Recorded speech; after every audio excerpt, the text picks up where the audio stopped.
நிதானமே பிரதானம். ஒரு முயலுக்கு ரொம்பவும் தாகமா இருந்ததுனால தண்ணீர் குடிக்க ஒரு குளத்துக்கிட்ட போனது. அங்க மெதுவா போற ஒரு ஆமைய பார்த்தது.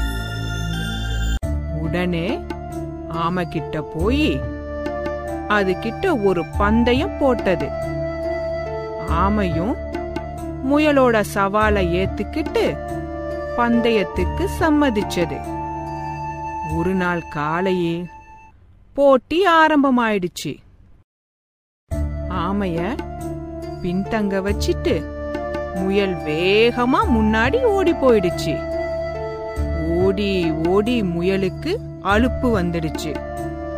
அதனால ஒரு மரத்தின் கீழே தூங்கிடுச்சு. ஆமை மட்டும் நிதானமா நடந்து வந்து தூங்குற முயலை தாண்டி முன்னாடி போயிடுச்சு. கடைசியில ஆமை தான் வெற்றி பெற்றது.